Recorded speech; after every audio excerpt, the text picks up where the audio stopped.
And welcome back. Now, residents in informal settlements are bearing the brunt of the cold weather this week. In Cape Town, 2 people, including a 6-month-old baby, died after their shacks caught fire.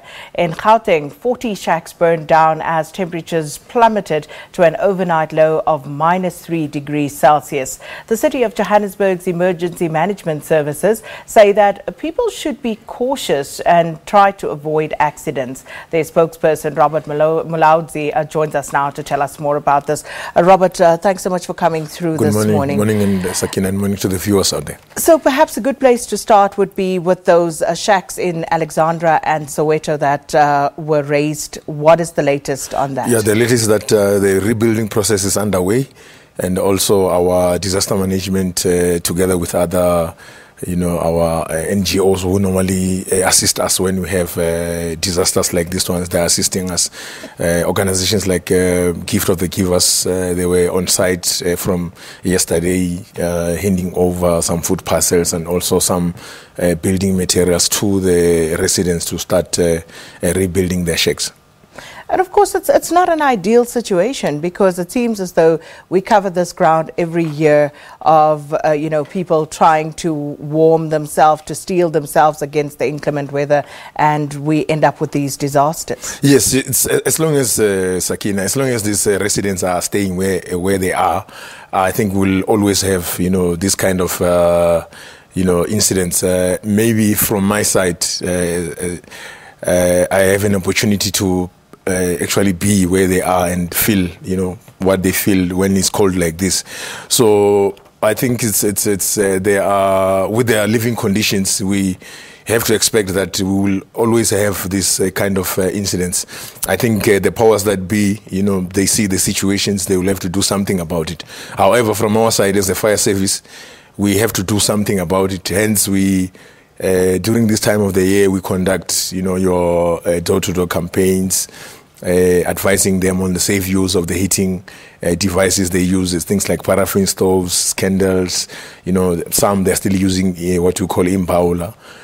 Some of the residents, they normally take it in the room when they sleep. They don't normally wake up in the morning. There's also an influx of unregulated paraffin stoves which normally explode while they're in use. So we try and educate our residents to avoid buying those, unregulated paraffin stoves, and instead go to reputable hardware stores to get registered, approved paraffin stoves which has got safety features on them. So for instance, on our Josie safety kit, we have got those Parasafe stoves, which some of them we try and hand over to our residents, the most vulnerable ones, because in the city of Johannesburg, we're looking about 189 informal settlements, with different levels. Some they do have electricity, some they don't have. Some people are still using your paraffin stoves, candles.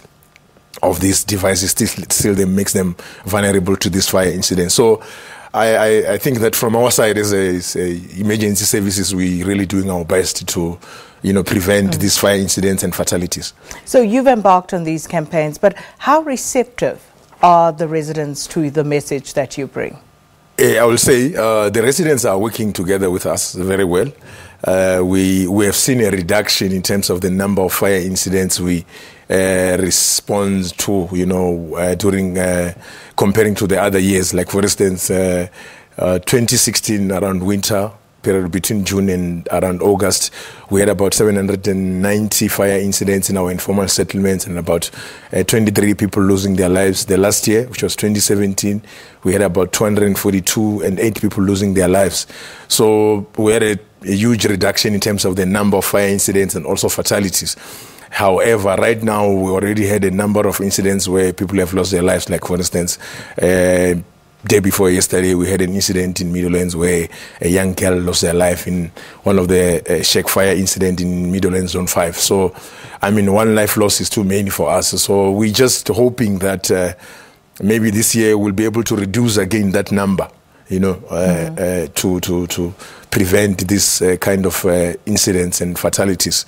Robert, the other criticism that's usually leveled against the emergency services is the response time. Yes. And sometimes just the total inability to show up in desperate situations. How have you addressed that? I think the residents out there, they've got a right to complain about our service.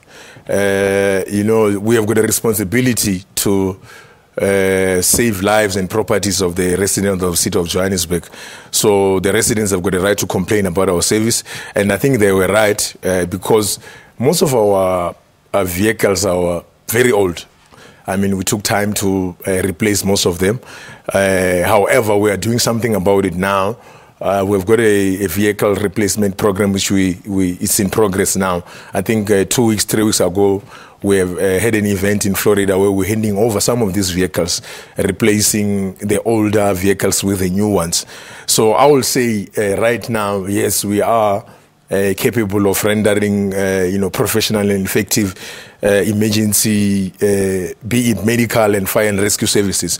And of course, the residents must always complain about the service because when they complain, they keep us on our toes. They make us to be able to provide effective and professional service. So hence we're saying that we need to do what we have to do, to make sure that we render that service. So the residents are supposed to complain when we are not rendering the service. But from our side, we're doing our utmost best to make sure that each and every resident of the city received effective medical and fire and rescue services. And up here in the Gauteng Highveld, we don't usually get winter rains, so perhaps the floodings and flash floods not so much of an issue.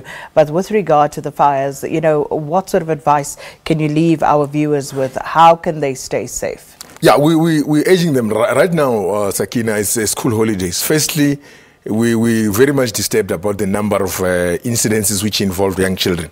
Right now in school holidays, parents and adults out there, they need to make sure that they look after the young ones. They must try and avoid situations where they are tempted to prepare food for themselves while they are away at work. Maybe they can prepare food for them before they leave for work. And when they're using heating devices like paraffin stoves, heaters and candles, they need to make sure that they are monitored. And the most important one, I think we don't have to beat around the bush. We have to say it is as it is. We still attend to incidences where young children are left unattended. You find a 5-year-old looking after a 2-year-old, and that 5-year-old is expected to prepare food and do other things. And look, I mean, he or she is still a child. You can't expect a young child to look after another child. So we're still responding to such incidents which are preventable. So that's the reason why we're saying that we need to take responsibility also as adults. We can't leave young children alone. And from our side, we will be monitoring, all 7 regions of the city of Johannesburg to make sure that we can be able to respond to incidents which might occur during this cold front. Oh, thanks so much, Emergency Management Services spokesperson Robert Mulaudzi, for joining us to discuss the situation on the ground during this big freeze. And of course, still to come, we have tax getting some money back from SARS that Leanne will be talking to us about.